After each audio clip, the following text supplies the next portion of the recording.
Le principe du corridor danois. Ce principe est constitué d'une série de mesures de biosécurité qui permettent de réduire les risques d'introduction et de propagation de pathogènes dans la ferme. La première de ces mesures est de prendre connaissance du protocole de biosécurité affiché à l'entrée. Une autre mesure consiste à recouvrir les chaussures de ville avec des bottes en plastique jetable. Le pied recouvert ne doit jamais toucher le sol extérieur afin d'éviter d'introduire des pathogènes dans la zone d'accès restreint. Le temps de retrait exigé par le producteur constitue une mesure importante à respecter dont il faut tenir compte.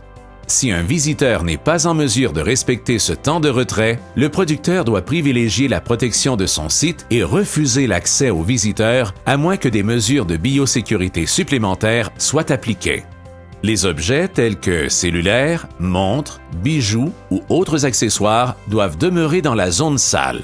S'il est nécessaire d'introduire des documents ou du matériel dans la ferme, une désinfection de ceux-ci est requise. L'étape suivante consiste à se déplacer vers la zone grise de biosécurité. Cette zone correspond à la zone intermédiaire ou de transition comprise entre la zone sale et la zone propre. La personne doit se déchausser de façon à ce que sa chaussure demeure à l'intérieur de la botte de plastique jetable. Le pied, ainsi déchaussé, doit demeurer en tout temps dans la zone grise.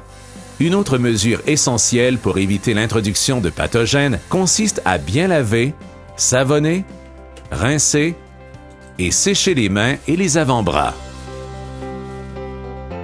S'il est impossible d'avoir accès à de l'eau, l'utilisation d'un gel désinfectant ou le port de gants jetables s'avère une alternative au lavage des mains.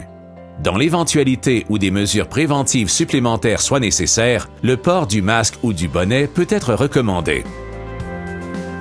La troisième zone du corridor danois représente la zone propre. C'est dans cette zone que les survêtements et les bottes appartenant à la ferme doivent être disponibles. En aucun moment, le visiteur ne doit revenir sur ses pas. Il est suggéré de fournir les outils nécessaires tels que papier et crayon lors de la visite. Une fois la visite terminée, le visiteur doit prendre le temps d'enlever l'excédent de fumier sur ses bottes avant de retourner dans la zone propre du corridor danois. Les bottes lavées doivent être placées dans un bain de pied propre et renouvelées régulièrement pour que le désinfectant soit efficace. Les survêtements souillés doivent être déposés dans un contenant destiné à cette fin. Toutes ces mesures de biosécurité permettent d'éviter la propagation des pathogènes de la ferme vers d'autres sites. C'est ce que l'on nomme le bioconfinement.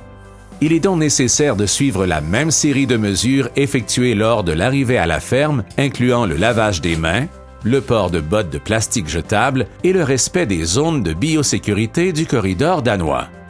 À la sortie de la zone d'accès restreint, le visiteur doit s'assurer que la porte est verrouillée avant de quitter le site.